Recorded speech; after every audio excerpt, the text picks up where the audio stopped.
What is up, Buttercup? Today I want to talk about the environmental impacts of cryptocurrency and NFTs. A lot of what I'm going to be sharing in this video I learned from a book called Undressing Bitcoin, a revealing guide to the world's most revolutionary asset. It's a great book, I'll leave it in the description below. Let's get into it. I personally think Bitcoin and cryptocurrency's energy consumption is criticized for kind of impractical reasons, and I'm gonna get into exactly why. So to start off, I really wanna talk about the big why cryptocurrency can change the world, and I think will change the world.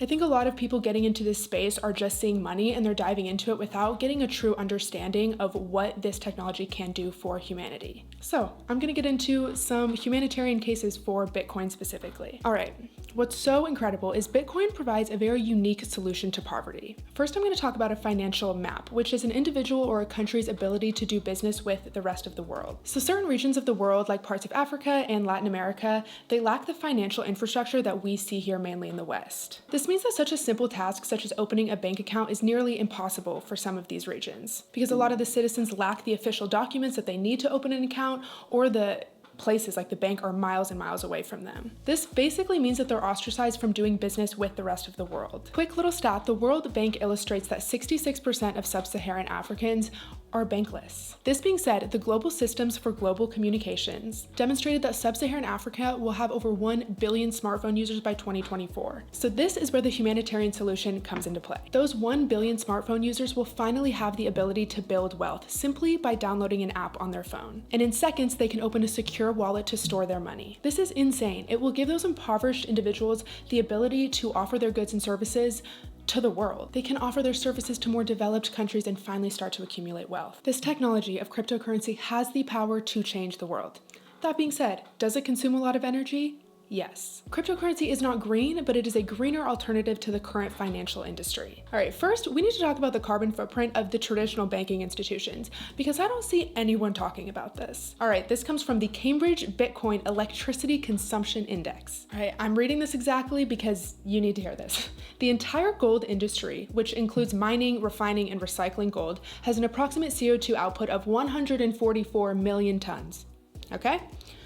The entire traditional banking system, which includes the production of physical currency, big branches of the banks, and ATMs, has an approximate CO2 output of 408 million tons. All right, together, this is a gigantic total of 500 million tons of CO2. All right, that's the current banking industry right now. Bitcoin's CO2 output as of 2021 is around 70 million tons. All right, 500 million tons, 70 million tons. So I just find it a little interesting because does cryptocurrency use a bunch of energy? Yeah, but it uses so much less than the current banking industry. So why is no one talking about that? I have to bring these up. If these energy concerns are genuine, why is no one talking about Christmas lights? Let me just share this real quick. Christmas lights in the US consume 6.6 billion kilowatt hours of electricity each year. This is a greater energy consumption of the national average of developing countries like Ethiopia and El Salvador. So yes, the environmental concerns about cryptocurrency are valid. However, cryptocurrency has the power to change the world. Christmas lights do not. Fast fashion does not. There are so many things that are so much worse for the environment than cryptocurrency. I just want to bring some awareness to that because I feel like a lot of people are just spewing this nonsense and not looking at the facts.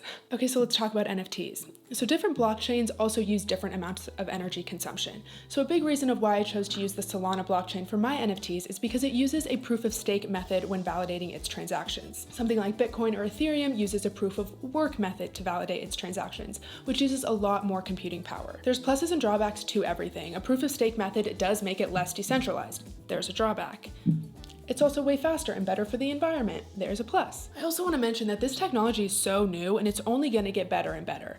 Like when the iPhone first came out, it was like clunky and inefficient, and look how it's changed in just a few years. And that's going to be the same thing with all this technology. This is just the start, and it's only going to get more efficient and more green as we go. I also was thinking about it too, like the argument of, okay, well, you're selling your art as NFTs, like that's so bad for the environment. And it's like, okay, most artists not in the digital space sell maybe prints of their artwork, right? A print of their painting, a print of their digital art.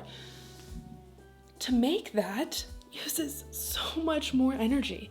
Like to get the ink from China on the boat all the way here, the trees, cutting down the trees to make the paper, making the print. So what is better, an NFT or a print.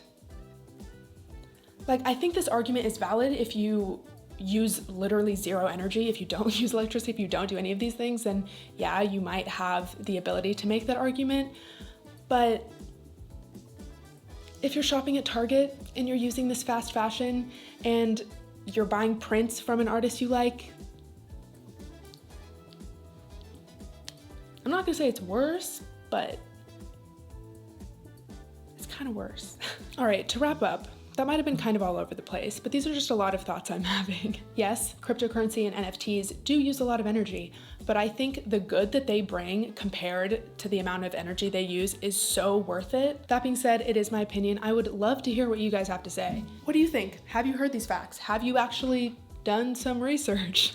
I'd love to have conversations about all this because I am new into the space and I do care about the environment and I want things to get greener and greener as we go. So I hope I brought up some good points, some food for thought, and I'd love to talk about all this. If you're not already, join my Discord. I'll have all my links in the bio and we can talk about all of this because I do think the environmental impact of all of this is so important and it is something we should be talking about.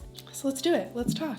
So again, a lot of what I talked about today, I learned from the book called Undressing Bitcoin, A Revealing Guide to the World's Most Revolutionary Asset by Layah Heilpern. I strongly recommend this book. I listened to it on audio. I think it's like 2.5 hours. Highly, highly recommend it. Thank you for listening. Hit me up in my Discord, the link's in my bio, subscribe to this YouTube channel, and we'll talk soon. Peace.